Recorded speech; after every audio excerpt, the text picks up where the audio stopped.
Hi ಎಲ್ರಿಗೂ ನಮಸ್ಕಾರ. Welcome back to our channel. ನಾನಿವತ್ತೊಂದು ಚಿಕನ್ ಗಾರ್ಲಿಕ್ ಸುಕ್ಕ ಯಾವ ಥರ ಮಾಡೋದಂತ ತೋರಿಸ್ತಾ ಇದ್ದೀನಿ ನಿಮಗೆ. ಇದಕ್ಕೆ ಏನೇನು ಬೇಕು ಇಂಗ್ರೀಡಿಯೆಂಟ್ಸ್ ಎಲ್ಲ ಜೋಡಿಸ್ಕೊಂಡಿದ್ದೀನಿ ನಾನು. ಇವಾಗ ನಾನು ಇಲ್ಲಿ 1/4 kg ಚಿಕನ್ ತೊಗೊಂಡಿದ್ದೀನಿ. ನೋಡ್ತಿದ್ದೀರಲ್ಲ, 1/4 kg. ನಿಮ್ಗೆ ಎಷ್ಟು ಬೇಕೋ ಅಷ್ಟು ತೊಗೊಳ್ಳಿ.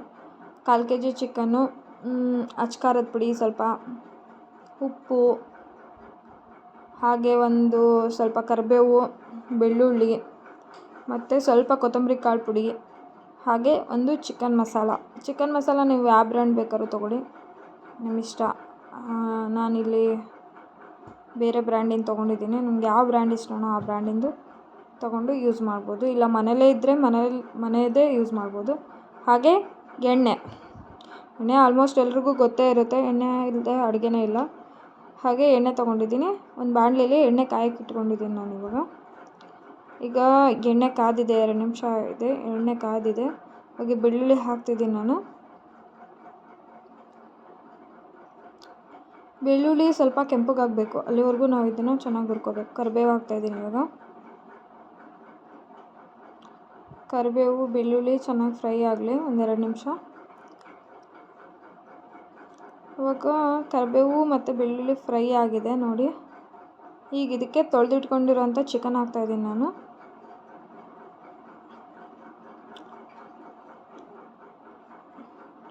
ನೋಡಿ, ಫುಲ್ಲು ಸ್ವಲ್ಪ ಕೆಂಪಗಾಗಿದೆ ಬೆಳ್ಳುಳ್ಳಿ.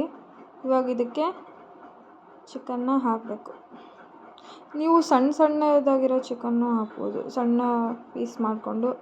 ಹಾಗೆ ಬರೀ ಮೂಳೆ ಇಲ್ಲದೆ ಇರೋಂಥ ಚಿಕನ್ನು ಯೂಸ್ ಮಾಡಿದರೆ ತುಂಬ ಚೆನ್ನಾಗಿರುತ್ತೆ ಇದು. ಈಗ ಅರಶಿನ, ಸ್ವಲ್ಪ ಉಪ್ಪು. ಅರಶಿನ ಹೇಳೋದು ಮರ್ತೋಗಿದೆ ನಾನು. ಅರಶಿನ ಸ್ವಲ್ಪ ಉಪ್ಪು ಹಾಕ್ತಿದ್ದೀನಿ ಚಿಕನ್ಗೆ. ಅರಶಿನ ಉಪ್ಪು ಹಾಕಿದರೆ ಚಿಕನ್ನು ಸ್ಮೂತ್ ಆಗುತ್ತೆ. ಹಾಗೆ ಅದರದ್ದು ಏನಾದರೂ ಸ್ಮೆಲ್ಲು ಚೇಂಜ್ ಆಗುತ್ತೆ, ಚಿಕನ್ ಸ್ಮೆಲ್ಲು ಚೇಂಜ್ ಆಗುತ್ತೆ. ಅದಕ್ಕೋಸ್ಕರ ಅರಶಿನ ಉಪ್ಪು ಫಸ್ಟಲ್ಲೇ ಹಾಕಬೇಕು. ಇವಾಗ ಇದನ್ನು 1-2 ನಿಮಿಷ ನಾನು ಚೆನ್ನಾಗಿ ಮಿಕ್ಸ್ ಮಾಡಿ ಲಿಡ್ ಕ್ಲೋಸ್ ಮಾಡಿ ಇಟ್ಬಿಡ್ತೀನಿ. ಚಿಕನ್ ನೀರೆಲ್ಲ ಹೀರ್ಕೋಬೇಕು. ಇವಾಗ ಚಿಕನ್ ನೀರೆಲ್ಲ ಹೋಗಿದೆ, ಇದು ಫುಲ್ ನೀರು ಹೋಗಿದೆ. ಈಗ ನಾನು ಸ್ವಲ್ಪ ನೀರು ಹಾಕ್ತಾಯಿದ್ದೀನಿ. ಇದನ್ನು ಬೇಯಿಸ್ಕೊಳ್ಳೋಕ್ಕೋಸ್ಕರ, ಚೆನ್ನಾಗಿ ಮೆತ್ತಗೆ ಬೇಯಬೇಕು ಅನ್ನೋದಕ್ಕೆ ನೀರು ಹಾಕ್ತಾಯಿದ್ದೀನಿ. ನೀವು ಸ್ವಲ್ಪ ನೀರು ಹಾಕಿ, ಜಾಸ್ತಿ ಹಾಕಬೇಡಿ, 1 ಗ್ಲಾಸ್ ಅಷ್ಟು. ಇವಾಗ ಮತ್ತೆ ಲಿಡ್ ಕ್ಲೋಸ್ ಮಾಡಿ ನಾನು ಮುಚ್ಚಿಡ್ತಾ ಇದ್ದೀನಿ.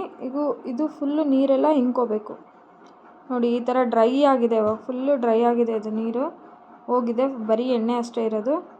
ಇವಾಗ ಇದಕ್ಕೆ ನಾನು ನೆಕ್ಸ್ಟು ಸ್ವಲ್ಪ ಖಾರದ ಪುಡಿ, ಧನಿಯಾ ಪುಡಿ, ಆಮೇಲೆ ಖಾರದ ಪುಡಿ ಹಾಕಬೇಕು.